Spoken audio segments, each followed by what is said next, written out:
Hello friends, welcome to Revathi special. இன்னைக்கு நம்ம பார்க்க போறது ரொம்பவே யம்மியான டேஸ்ட்ல கருணைக்கிழங்குன்னு சொல்லக்கூடிய சேனைக்கிழங்கு வறுவல் தாங்க. எப்படி செய்யறதுன்னு பார்க்க வாங்க வீடியோக்குள்ள போலாம்.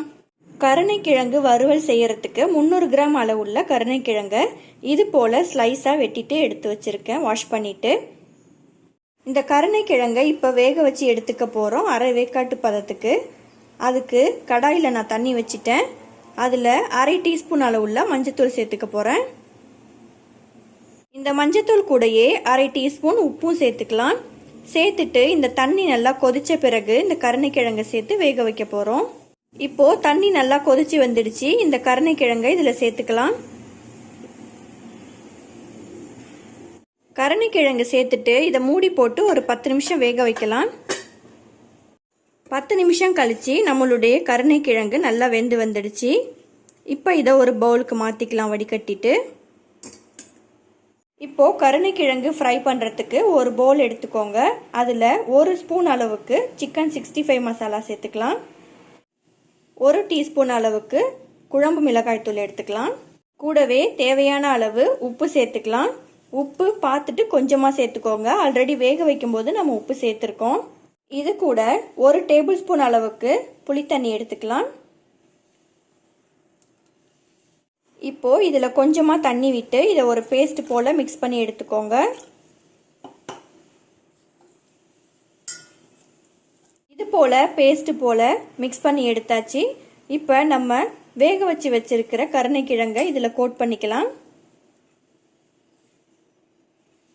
இது போல் எல்லாத்தையும் நீங்கள் கோட் பண்ணி வச்சுக்கோங்க.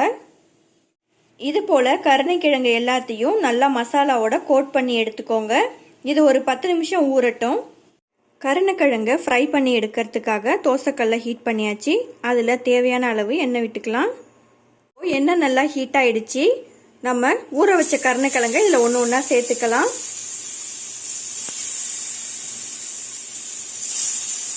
கருணைக்கிழங்கை நான் 2 பேட்சாக வறுத்து எடுத்துக்க போகிறேன். ஏன்னா ரொம்ப அதிகமாக இருக்குது, வைக்க முடியாது ஃபுல்லாக.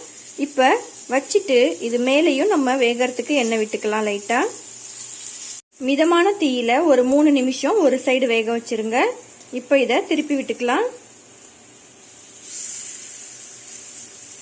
கருணைக்கிழங்கு ஆல்ரெடி வெந்ததுனால இது சீக்கிரமாகவே வெந்துடும் உங்களுக்கு.